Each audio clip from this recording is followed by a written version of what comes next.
Board of Governors and partner in the Stoll-Reeves law firm. He will have the privilege of asking the first question of our speaker, Mr. Kuntsler. And as soon as he is finished, and while he's speaking, those of you in the audience who are City Club members who would like to ask questions, please line up behind the microphone and keep your questions to 30 seconds so that we can include as many as possible. Now, I'm sorry that I cannot introduce today's speaker to you. I've learned some fabulous things about him while eating lunch with him. Most of them are probably not appropriately included in an introduction. But to give you a more appropriate introduction, I'm happy to introduce City Commissioner and City Club member Charlie Hales, who's with us today specifically to give us a nice introduction to our speaker, and I turn the podium over to you, Charlie. Thank you.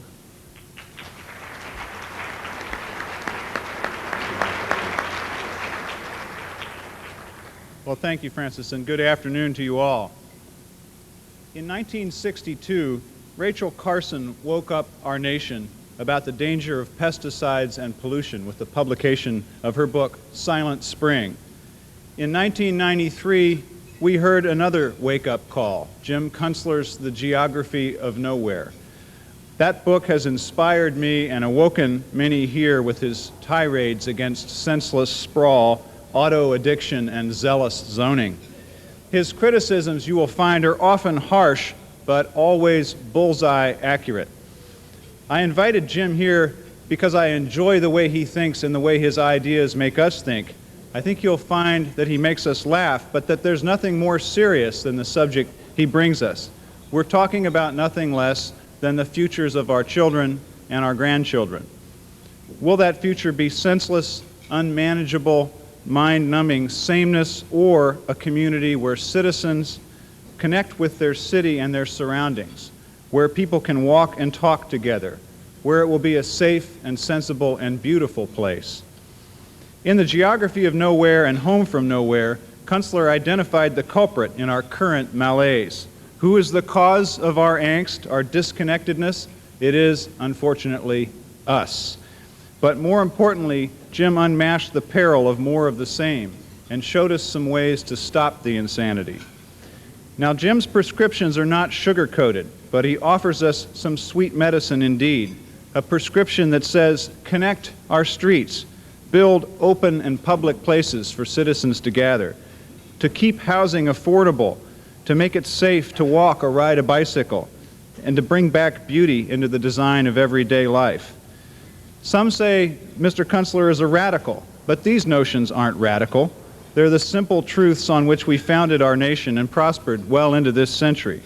The abandonment of beauty, good design, good sense is thankfully only a recent phenomenon. Jim Kuntsler demands our attention. We'd be wise to give it to him. Please join me in giving a warm City Club welcome to James Howard Kuntsler.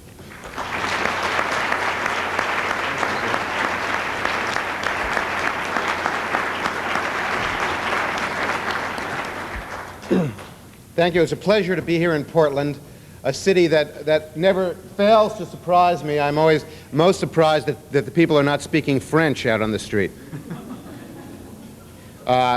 Because so many of the other places that I go in America are so unbelievably desolate. We were talking earlier to a guy from the media about where I've been in the last few months, and some of the places I've been, including Columbus, Ohio, where you cannot buy a stick of gum for 20 blocks around the state capitol. You know, so there are some problems out there that you guys have overcome, and you ought to be very proud of it, and it's a pleasure to be here. But I want to talk about UFOs for a while, because if Hillary can talk about them, I can talk about them. Anybody who visits the supermarket can't fail to notice the tabloids at the checkout counter, and how we seem to be in the middle of a national obsession with UFOs and space aliens. I think this represents what the psychiatrists call displacement, because there has indeed been a UFO invasion underway in the United States for the last 50 years, but they're not coming from another planet. when they touch down in the cornfields and the meadows, we can see by their insignia that they're named Walmart, or the new housing development, or your new sports arena. Or sometimes the mothership sends down a few little Jiffy Lubes and 7-Elevens on Independence Day. So we are responsible for this UFO invasion. We have brought all this degrading stuff into existence as an act of our national will, and we've invested our national life savings in it, and so we're having a very hard time bringing ourselves to criticize it or even think about it. And so I believe all the anxiety and depression that is being caused by this stuff is now being displaced into the fantasy about UFOs and space aliens. In my first book on this subject, The Geography of Nowhere, I argued that the post-war enterprise of building suburbia as a replacement for towns and cities in America was a self-destructive act. I argued that the living arrangement that Americans now think of as normal, suburban sprawl, is bankrupting us economically, socially, ecologically, and most important, spiritually. I identified the physical setting itself, this cartoon landscape of car-clogged highways and strip malls and franchise fry pits and parking lots and junk cities and ravaged countryside, as not merely the symptom of a troubled culture, but in many ways one of the primary causes of our troubles. I believe that if we are going to get ourselves home from nowhere, that we need to understand what we've been doing for the last 50 years and then do something about it, namely change our behavior. And we can do this. We can actually accomplish this. We're capable of it. We have to do it really whether we want to or not, because the future is telling us very clearly that we need to behave differently. I'm going to review some of the central ideas that I've been flogging around the country for the last couple of years before we move on to the question, where do we go from here? First, there is such a thing as the public realm. In our everyday world, it takes the form mainly of the streets of our towns and cities, because this is not Europe.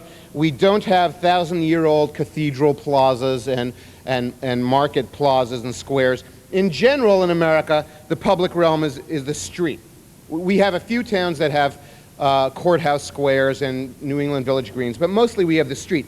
And what we've done is we've turned the public realm of the street into a national automobile slum from sea to shining sea. We have, our towns and cities are now parking lots that only grudgingly accommodate other activities. We've degraded our public realm. We have de-civilized it. In the incoherent tissue of suburbia, of course, the public realm exists in its most spiritually impoverished form. And this is a very unfortunate thing, because the public realm is the physical manifestation of the common good. And when you degrade the public realm, as we have in our time, you degrade the common good. Over time, having made this degradation a normal condition, we've impaired our ability to think about the common good, with the final result that we're having a very hard time solving a lot of our social problems, or even thinking about them. Towns and cities and neighborhoods are the dwelling places of civilization. I doubt that we can remain an advanced civilization without these things. Suburban sprawl is not an adequate substitute for these things. There are reasons why suburban sprawl is such a terrible model for a human habitat, and they can be stated with some precision, starting with the basic unit of assembly, the little house in the natural landscape. This is now the only acceptable living arrangement for most of our fellow citizens. And by the way, make a note, there's a difference between the word citizen and the word consumer, because we've become consumers over the last 50 years or so. Consumers have no duties or obligations or responsibilities to anything other than their own need to eat cheese doodles and buy Pearl Jam albums and drink beer. And I propose that this is a somewhat limited role, a limited view of the role of the citizen. In fact, different from it. Anyway, the little house in the natural landscape is now the material manifestation of the American dream. I sometimes refer to this artifact as the little cabin in the woods. Another name for it is a country villa. You know, we've had that down through 5,000 years of civilization. The Romans had country villas. There's another model from our Anglo-Saxon heritage, the English manor in a park. They're all related. This item is a fixture of our national psychology and our cultural mythology. It is lodged in our heads, and we've internalized it, and it's now become a terrible, terrible problem. The little cabin in the woods has to be understood as a response to the horror of the industrial city in America, which is another fixture of our national psychology. Americans have never been crazy about city life. Everything about the rise of cities in America has been a kind of industrial nightmare. In America, our cities grew virtually in tandem with industrialism and all of its nasty procedures. And so pretty early in our history, they become unpleasant places to live. And as early as around 1850, you begin to see this impulse to flee from the terrible place that the industrial city has become for this new proposed antidote, the romantic railroad suburb composed of little cottages in the natural landscape. And the automobile suburb is only the latest and most grotesque elaboration of that original model. Now, the American dream, this little cabin in the woods, this little house in the natural landscape, is therefore the basic unit of assembly for suburban sprawl. Its essential quality is that it's designed to exist in isolation, and a very special kind of isolation, civic isolation. The other normal equipment of civic life is not there. The cultural institutions, the political institutions, the courts, the shopping, the town hall, they're all off on their own UFO landing strips elsewhere down the highway. So even when you assemble these housing units, as we now do in clumps of 350 little cabins in the woods on 150 acres of land, they still don't add up to an authentic place. And the reason we call them a housing development, we invent this new piece of vocabulary because we recognize that it's not the same thing as a town. It's not the same thing as a neighborhood or a village or part of a city. The housing development is the dominating settlement pattern in the American West today. And here the psychology of the little house on the natural landscape shakes hands with the politics of extreme individualism, a politics that would not be recognized by James Madison or Alexander Hamilton or Jefferson or Washington or Franklin or the other founding fathers. It must be obvious that this is a very antisocial model for human ecology. There truly is no community in the housing pod, so that when we say that these things lack a sense of community, we're not hallucinating. We're speaking the truth. Partly. The part we don't want to talk about is we want it that way. We reject community. We don't want to live in relation to other people with responsibilities and obligations and duties, because in our fantasy of the American dream, those other people are not in the picture. It's important to recognize how this contradicts all the lip service that we pay to the idea of community, because we don't want it. We want to be by ourselves. We want to reenact the historical melodrama of the conquest of the frontier, with the illusion that everybody is absolutely self-sufficient and independent, like Daniel Boone and Little House on the Prairie and Rambo. And so we're really more, as a culture, we've become more like a dysfunctional family that likes to show its favorite home video of their favorite camping trip over and over and over and over and over again. That's what this culture of the suburban housing pod has become. And if you understand these ideas, you'll begin to understand why suburban sprawl is destroying the civic life of our nation. Because civic life is not about being by yourself. It's not about being alone. It's about getting along with other people in a real place. Not just because you have to, because you're compelled to, but because of the wonderful benefits that are conferred on us by this condition known as civilization. And notice also there's a connection in our vocabulary between these words civil and civic and citizen and civitas and civilization. You know, they all come from the same root. So a country house is a nice thing. I'm not trying to abolish country houses, and we're going to continue to have them. But the town and the city are the indispensable dwelling places of civilization. You cannot construct a civilization out of nothing but country houses or fake country houses. And that's at the root of the problem we're having in this country. I think we're going to have to reimagine city life in the United States.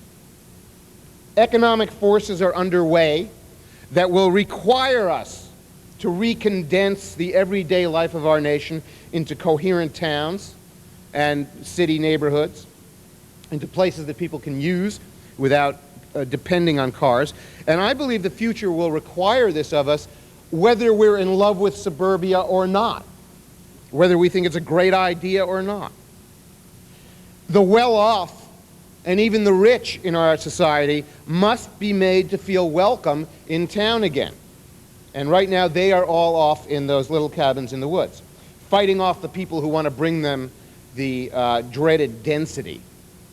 You know, the NIMBYs and the bananas. You know, the NIMBYs, not in my backyard. The bananas build absolutely nothing anywhere near anything else. And now there's a new category I've heard about called a cave, C-A-V-E, citizens against virtually everything. And then there's the triple NIMBY, I don't want a backyard in my backyard like my backyard, which illustrates the self-esteem problem we're having. You know, we don't recognize the house just like us as being worth being next to ours. So it's pretty pathetic. It's pretty pitiful. But as a set of political problems, we're having an especially bad problem with it. And I want to discuss that for a little while. Because right now, as a matter of politics, both major political parties, each in its own special way, is against city life and civilization. To be a good Democrat these days, for example, is to be against gentrification, as in those gosh darn yuppies are gentrifying the neighborhood. We regard this as a war against poor people. And there have been court cases based on a legal theory called secondary displacement, which states that it's a wicked thing to fix up city neighborhoods because you can run the risk of making the property more valuable in the adjoining neighborhood and therefore possibly driving up the rents next door. Well, it's an interesting theory, but you know where this kind of thinking leads to? Directly to the idea that you shouldn't fix up any city property at all. Directly to the idea you shouldn't improve anything. It leads to the idea that middle-class people and even rich people have no business living in the city or even thinking about it. That they are morally restricted to the suburbs. And that the city should only be for impoverished minorities. That's where this sort of thinking leads. It means basically forget about cities in the United States. These are philosophical positions that are not worthy of politically progressive people. And we've got to do better. The result of this kind of thinking is a politics of paralysis and entropy. And those of us who dare to call ourselves progressives have got to clean up our act, have got to start thinking more clearly about these issues. And by the way, I'm speaking as a registered Democrat and a Clinton voter. I know I've been identified in the press lately as a neoconservative.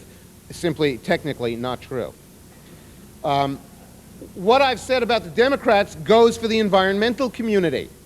Unless environmentalists become interested in the design of the human habitat, we are not going to save any of the wild country or the wild things that live there, or the agricultural land, or the rural land, or the scenic land. So it's absolutely necessary for the environmental community and especially those of you involved in land trusts and conservation, to begin concerning yourself with the character and quality of the human habitat and the way it is assembled and all the technicalities of urban design, not just the bean counting of environmentalism. Now, Republican ideology is possibly more incoherent where the issue of human ecology is concerned. For years, the Republicans have been running around the country yelling about family values. You know, William Bennett, who gets much larger lecture fees than I do. Unfortunately, the Republicans' favorite place is suburbia. That's where they spawn and replicate. And they're basically against cities, too. They've rejected city life completely. They may not be aware of it, but to be in favor of suburban sprawl is to be against cities and essentially against civilization as a general proposition. Do the Republicans see any connection between their favorite place and the social problems that are caused by suburbia? I don't think so. Because suburban sprawl is profoundly uncivic and profoundly uncivil. And it will not be the dwelling place of civilization, no matter how much William Bennett runs around yammering about it. And the biggest losers of all, speaking of family values, are children. Because children can't use a world that has been constructed solely for the convenience of motorists. In the pods of suburbia, children are deprived of a fundamental stage of development. You know, between the age of 8, let's say, and 14 or 15, when they have to learn how to use their everyday environment and manage this thing called their personal sovereignty within that everyday environment and get to places themselves, by themselves, to the library from home, home from the library in time for dinner, to music lessons, to the ball field by themselves, without the assistance of other people. And in suburbia, they are completely deprived of this stage of development. Children over 7 need more than a safe place to ride their bikes. They need at least as much as adults do. They need shops and cultural institutions. They need access to these things on their own without the assistance of the family chauffeur. They need dignified places to hang out, not just the berm between the Kmart and the Walmart. That's not good enough. And not just the parking lot behind the shop, right? That's not good enough. They need a public realm that is worthy of respect. In the pods of suburbia, the only public realm for children is MTV, and their only companions there are Beavis and Butthead. So it really is a wonder that more American children are not completely psychotic.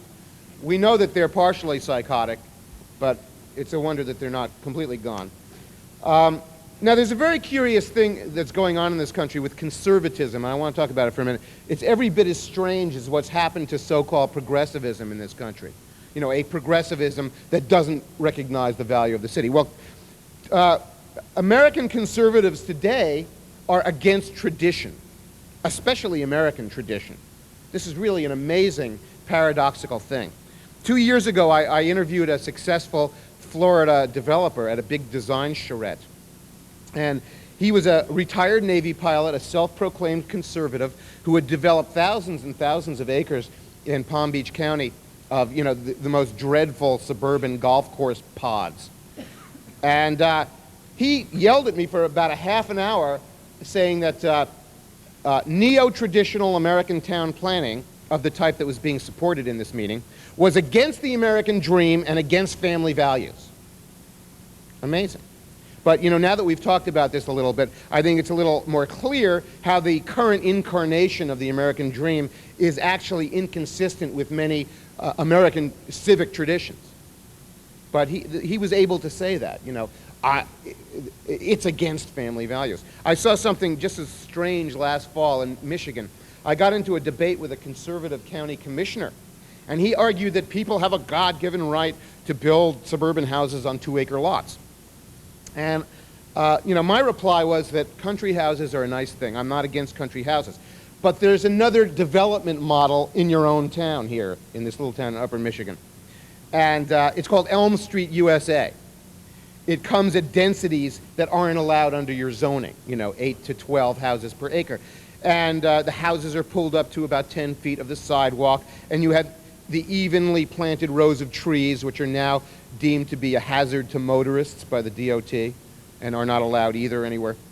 And there's a reason, by the way, that Elm Street and Main Street resonate in our memory. It's not because we're a nation of sentimental slobs or nostalgic idiots. It's because the pattern of development that gave us this produced places that people deeply loved and places that were worked wonderfully well and were socially equitable.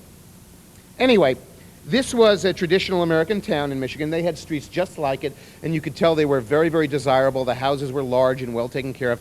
They probably cost a lot of money, much more than the McMansions that this guy was talking about out in the suburbs.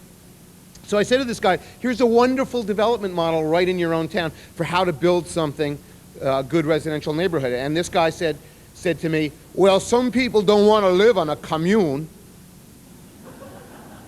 Whoa. He was revealing something which was very, very, very interesting and strange and alarming. The complete incapacity to recognize his own tradition. A man 70 years old who had seen something of the world and something of the passage of time chronologically in his own culture, was completely unable to recognize his own history and his own tradition. He couldn't recognize what was best in his own town, and he was against it. He was against his own civic tradition and his own civic history. To him, it represented a commune, communism. So he was revealing a very strange thing, the ideological bankruptcy of a certain species of Midwestern conservatism. And so we really have to wonder, how far gone are we in our political ideology in this country that neither the left or the right can recognize the dwelling place of civilization? And this is very serious stuff when we've reached a point of cultural psychosis that's that bad. Because that's how our cultural dialogue takes place, through the vehicle of these political parties. But as I said, the future's telling us very clearly that we're going to have to live differently in the years ahead. Anybody who thinks that we're going to be driving cars 50 years from now the same way we're using them now is going to be very disappointed. That phase of our national history is coming to an end. And by the way, notice how the whole debate about cars is focused on technical issues like air pollution, because you can count up the number of carbon particles in a cubic foot of air.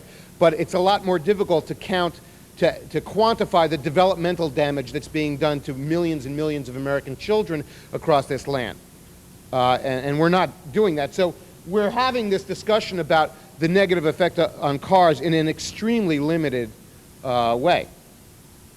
Our social problems and our economic problems are not going to be solved by electric cars.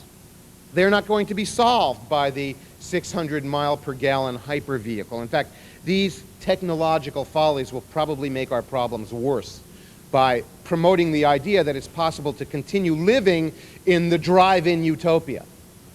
The most idiotic idea, of course, for me, is the IVHS, the Intelligent Vehicle Highway System, the computerized highway. There are a lot of reasons I think it's funny, and I'm not going to run you through all of them, but the funniest part of it is this, is that it assumes 100% compliance. Because if you don't have the computer on your car, how are you going to drive 4 inches away from the bumper of the guy ahead of you who's going 90 miles an hour? And the thing is, right now, at any given time, let's be conservative about this. Let's say 14% of the people on the road right now are either drunk, doing bong hits, having sex on the road, driving with coffee and fried chicken between their legs, or doing something which otherwise renders them less than fully competent to drive, okay? Playing with guns. Okay, I want you to add to that 14% that we now have the future let's be really conservative, 10% of people on the IVHS who will only be pretending to have computers. Case closed. We can move on. What we need more than anything, I think, are places that are sufficiently good enough and sufficiently worth being in so that we won't constantly be impelled to leave them because they're so depressing and horrible. One thing that troubles me, of course, is that no amount of public spending on buildings, on light rail systems, will necessarily make up for the loss of social infrastructure, for poor choices in life, for the tragic loss of skill and knowledge, or the failure to acquire it, or simply for bad behavior, which we have enough of in this country. There are some problems that will only yield to spiritual change or the recognition that there's something better in life that's worth striving for. I doubt personally that the problems of the poor will be solved unless the better off and even the rich are reintegrated into the everyday life of our nation, so that the well-being of everybody becomes the responsibility of all classes who dwell in the civic setting. I doubt that we will eradicate the condition of being poor, but I believe that poor people can behave just as honorably as people who have more money, and that they can live in decent buildings and occupy themselves with fruitful work, and they can live in the traditional American hope of improving their situation through honesty and diligence and aspiration. Words that might sound laughably old-fashioned, but I think in order to accomplish some of this movement in our culture, we may have to restore some vocabulary, and words like honesty and diligence might have to acquire some meaning for us again. I believe that somewhere at the heart of this matter lies the sad fact that too many American towns and neighborhoods and cities have become places that are simply not worth caring about. And the tragic consequences of that over time may be a country and a way of life that's not worth defending. So these issues of how we actually live in this country are terribly, terribly important. These are not superficial issues of aesthetics. We are very fortunate that there's a movement gathering all over this country to restore our everyday world to places that are worth caring about. And it's called the New Urbanism. I'm sure you've heard about it. The New Urbanism declares that physical form matters, that what it's like in our surroundings actually counts for something, and that the obstacles of bad design or thoughtlessness or bad codes or bad laws and bad thinking can be overcome. The New Urbanism declares that the public realm matters and that we must honor it and embellish it in order to make civic life possible. The form that the New Urbanists envision is deeply familiar and revolutionary. It's the mixed-use, pedestrian-scaled neighborhood in increments of villages, towns, and cities. It's familiar because that's the way we built our country for the first 300 years, really up until about the end of World War II. And it's a physical form that complies very closely with our own most cherished notions about what's best in our own culture. And yet the New Urbanism is revolutionary because it so starkly contradicts the logic of suburban sprawl, which has become the real setting of our lives and the source of so many of our woes. The New Urbanism declares that the knowledge needed to achieve a restoration of the human habitat in America already exists. We don't need to fly to Mars to get it. We don't need a $50 billion federal research grant. This knowledge exists in 50 centuries of culture and history, including American civic art and American architecture.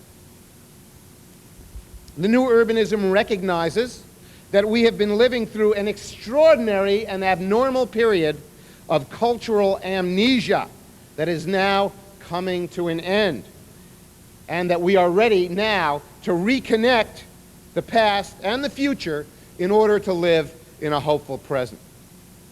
Because this is really what characterizes the whole condition of political paralysis and entropy out there. We don't have any faith in the future, really. We don't believe that our culture is capable of delivering stuff that is spiritually rewarding, and so we don't want anything new. That's what all the NIMBYism is about, and all the cultural paralysis. We don't believe that our culture can give us stuff that is worthy of us. So we don't want anything new. I think the new urbanism is one of the most hopeful developments on the national scene. I share the belief of its members that if we can repair the physical fabric of our everyday world, that many of our abandoned and damaged institutions will follow into a state of restoration, particularly the family. For many reasons, it's hard for Americans to imagine city life being spiritually rewarding. There's so much in our history, and even especially in our current behavior, which really rebukes the city and everything that they seem to stand for. But human beings really are social organisms. Most people actually like to be with other people, and they seek them out. And they need to be with them in places that are worth being in, places of memorable character and real quality. Many Americans look to Oregon for the model of a better place to live, a better way to live. And Portland is a wonderful city by American standards. By the standards of other civilized countries, it might not rate so highly. But after all, this is America. And in Portland,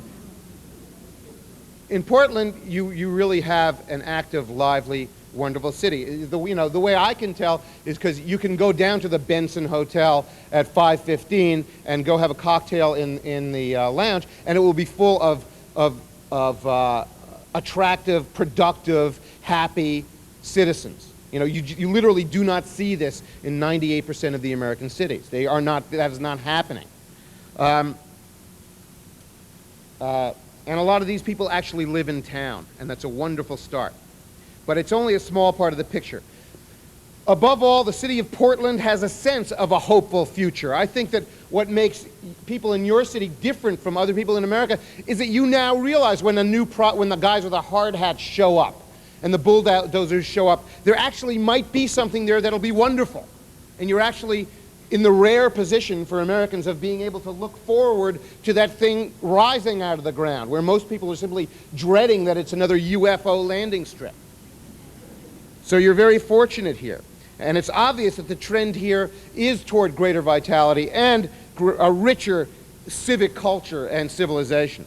What leaves the casual visitor a little less hopeful is the apparent fate of the municipalities outside Portland and inside the urban growth boundary. Because the dirty little secret of Oregon, which the rest of the nation generally is not aware of, is that you have so far mostly failed to reform the zoning codes and regulations of these outer municipalities. In the Beavertons and the Lake Oswego's, despite very well-intentioned plans like the 2040 Initiative and LUTRAC, you are still getting exactly the same UFO landing strips that you're getting in every other part of the United States. They can be found in every other sprawlscape in America. And I hope you will accomplish the reform of your land use laws. I know that you have government officials who are desperately trying to accomplish that in the face of tremendous forces of opposition arrayed against this effort, and the incredible, powerful institutional inertia that is holding you back from accomplishing this. I don't know what it's going to take to find our way out of the suburban wilderness in America. We're pretty lost now in the woods, pretty lost. And life is tragic. This is not a Hollywood movie we're in with Bruce Willis. We're not entitled to a happy ending to the follies that we have brought about simply because we're Americans. Life is tragic and history is merciless, and history will not shed a tear if we pound our civilization down a rat hole. So we are going to have to bring a special dedication and a new rigor to the task of restoring the civic life of our nation, both materially and spiritually, or we are liable to lose the things that we value most, our beautiful country and the institutions of our democratic republic. Now, to anyone who may be depressed by some of the things I've said today, I will urge you to try to take some comfort in this parting thought. Think of the old Soviet Union. Remember that thing, that monstrous, despotic machine that ground its citizens into dog meat for 75 years? One bright morning in 1991, an astounding majority of Soviet citizens woke up with the same idea, including people whose very lives had the deepest personal stake in the status quo, in the system as it existed. And they woke up with the same idea, and that idea was, our economic system is an experiment that's failed, and we're going to get rid of it. And they did, miraculously, with a miraculously small loss of blood in historical terms.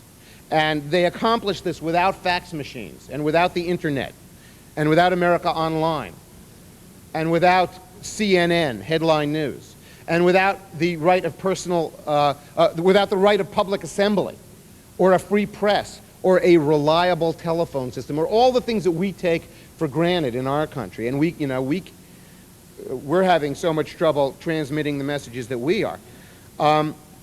So imagine this remarkable thing, that this is a remarkable revolution that occurred over there. Something similar is going to happen here.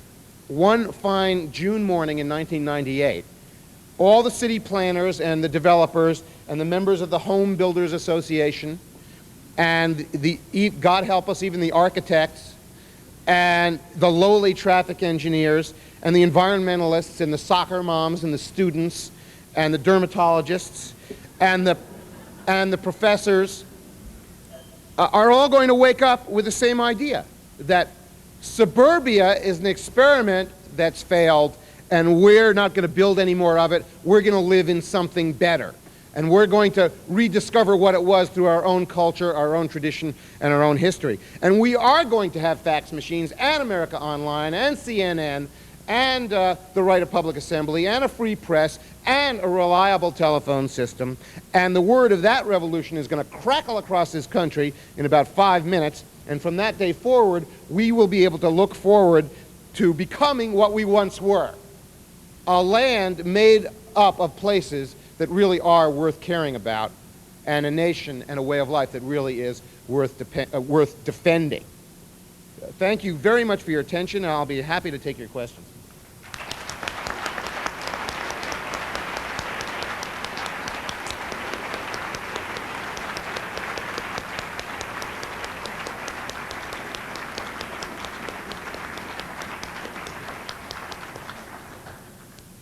I'm Greg McPherson, board host for today.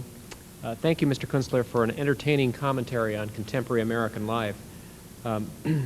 My question is, to what extent is the degradation of the American landscape you have described the result of conscious policy choices, such as single-use zoning and subsidies for highway construction? And to what extent is it a reflection of the attitudes and preferences of Americans who genuinely prefer McMansions and mini-malls? Well, I think clearly both. We set this enterprise into motion really in the 1920s, and a host of government policies, from the FHA to the Federal Highway Program to mechanisms that were set up to promote the financing of commercial suburban stuff, coincided with some unfortunate elements of our culture. You know, we do happen to come from a culture that was a pioneer culture. We do have a tradition of living in isolated homes in the natural landscape. So this is all really consistent with our tradition. However, it ends up becoming a terribly distorted thing to try to assemble a nation finally out of nothing but country houses. And the way it plays out in our times is through this mechanism of zoning, which has ended up being so tragic. You know, zoning is not really a design system. It's not a civic design system. Zoning is a crude classification system. Zoning doesn't produce real places. It produces a cartoon of a place. So it doesn't produce a real country house, and it doesn't produce a real town. It produces this, half-baked cartoon of something in between, which ends up being terribly unsatisfying for people who want either one or the other. The cultural inertia that lies behind all this is enormous, and it comes both from the institutionalized mechanisms of the FHA and HUD and the habits and customs of the home builders, and it extends into our cultural fabric. For instance, it's a mistake for people to think that Americans abandoned urban life only after World War II. We abandoned urban life pretty early in the development of America. As soon as industrialism starts, we abandon urban life. So it's not just, for example, after black people move up from the South, after they're put out of business from being sharecroppers, it's not just that migration that ends Americans' feelings about city life. It's been in our culture for a long, long, long time, and it's going to be very hard for us to create a civic culture that really works because of the stuff that's embedded in and internalized. I'm Jim Norland, a member of the City Club. You raised the problem of urban gentrification, and do you have an answer for rising rents in a neighborhood and secondary displacement for us? Yeah, I have some answers. I wrote a chapter in Home from Nowhere called a mercifully brief chapter about an incredibly tedious and frightening subject. It was about real estate. It was about property taxation. Something that we almost can't bear to even think about because, it concerns all our future security and our chattels and our life's investments. We don't even want to think about it. It's impossible to reform it. But the fact of the matter is, everything in our property tax laws now promotes things like the underutilization of city land. It encourages people to maintain slums. It discourages us from building good buildings because we tax buildings and not the locational value of the land. So if you put up a good building, you will be punished by being taxed more for it. If you fix up your existing building, you will be punished for it by having it reassessed. So we do just about everything we can to punish people for maintaining good urban property. The best source of information for property tax reform emanates from the Henry George Society in Columbia, Maryland, and I would refer you to them. The basic idea behind it, which I will not belabor, is that it would be much smarter if we taxed land based on its locational value rather than the stuff that we decide to build on, for many, many reasons. So without belaboring it, that's the simplest answer to your question. Ray Polanyi, a City Club member. Mr. Kuntsler, you mentioned that there is hope. There is hope because of what happened in the Soviet Union. It so happens that in the Soviet Union, there were practically no private automobiles. I didn't mean to make a direct analogy that the Soviet Union was like the United States, because I recognize it's a different set of problems. I merely meant to point out that they had a revolution there over one set of problems. We can have another revolution here over another set of problems.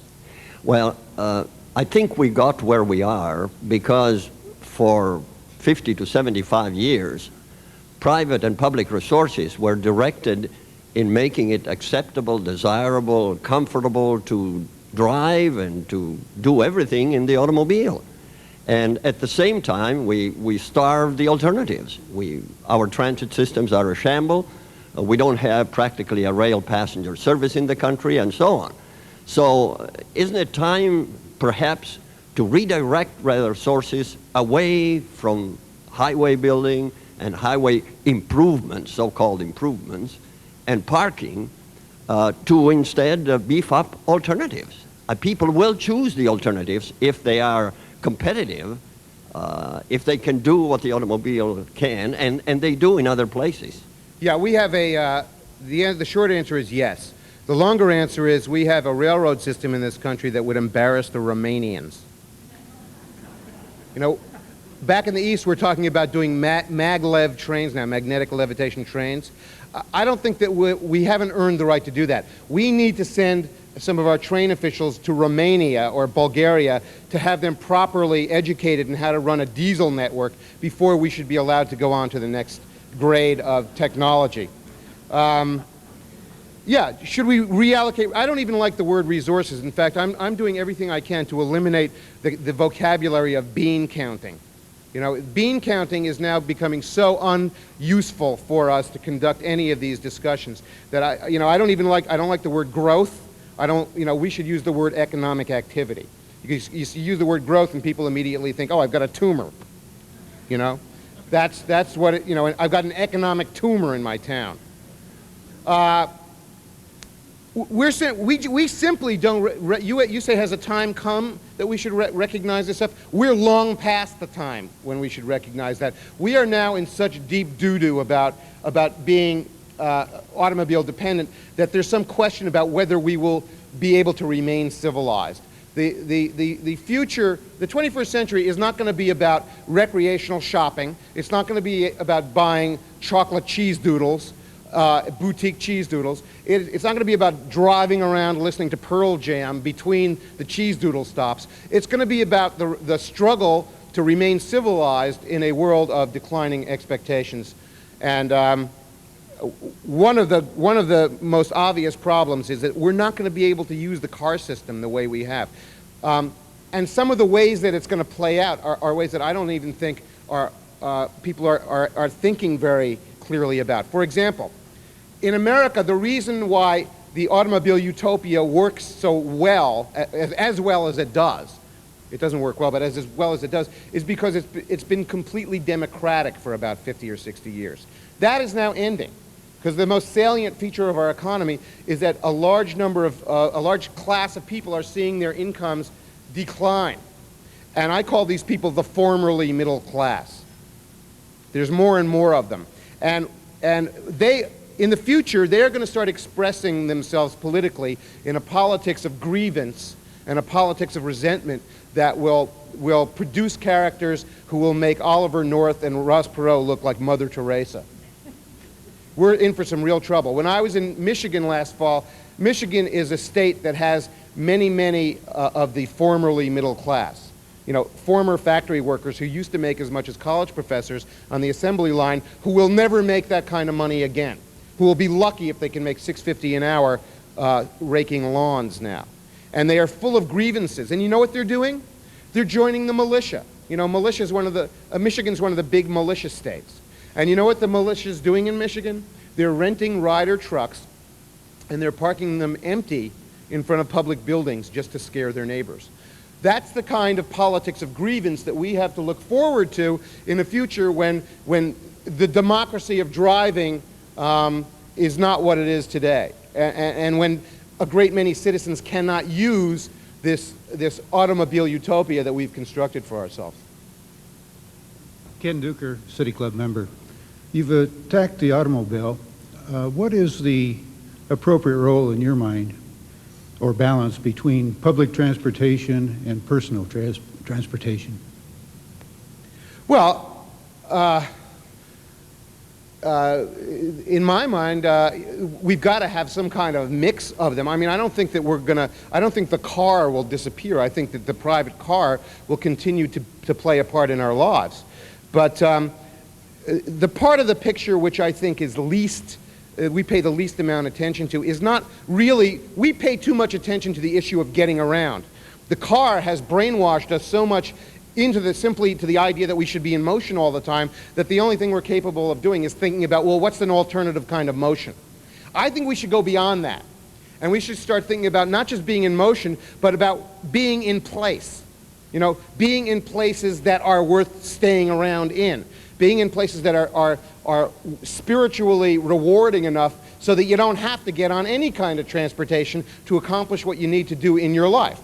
One of the most remarkable things about America, you know, something you notice when you go to other countries, is that there are literally no places of tranquility and repose in the infrastructure of our country. It's as though we don't even recognize that that's a human need, to be quiet once in a while, you know, to stop once in a while, to not be in motion once in a while. So, yes, do we need multimodal transportation? You bet we do. You know, we need to be able to come up to the level of the Bulgarians where that stuff is concerned. But we also need, more than anything, to create destinations between those trips that are worth being in. That's the real problem. Americans are pretty much going to be dragged kicking and screaming into the future. We really don't want to do it. You know, we don't want to go, we've been too complacent too long. You know, our nation has been undisturbed by major political catastrophe for too long. We simply haven't experienced the normal catastrophic experience that all other nations have been subjected to, you know, for the last 50 years. We now think that life is like TV. You know, that's one of the reasons, by the way, that we build our buildings to look like televisions, in case you've noticed lately. You know, the suburban houses that don't have the windows on the side. You know, that's not because we want to save money on the windows. It's not even because, you know, people will say we don't want windows on the side of our houses because we're worried about our privacy. You know, well, if you go to the Irvington neighborhood up here or to Northwest, where there are a lot of people living close together, you'll notice that there isn't an epidemic of peeping Tomism. Because around the time that the Etruscans invented the window, they invented something else too, the curtain. You know, we've actually learned how to solve a lot of these problems. The real reason that those buildings don't have windows on the side is because, first of all, we want to build buildings that look like televisions, where only the front matters. And secondly, we want to make sure that we emphasize that we don't want to know about anything that's on the side of us, you know, whether it's another house or some other thing. It seems to me that somebody else wants to come to the podium, so. Have we had the last question? We have. Thank you.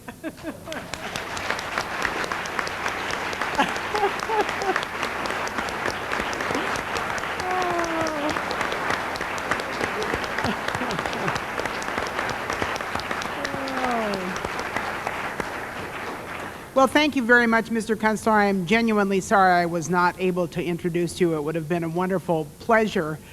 You better believe I'm going to wait until it is really, really dark before I get into my car all by myself and go home to the suburbs tonight. And I do indeed join with all of you in thanking Mr. Kuntsler for giving us another ability to appreciate why we do indeed have difficulty rebuilding a sense of community. Thank you very much. We are adjourned.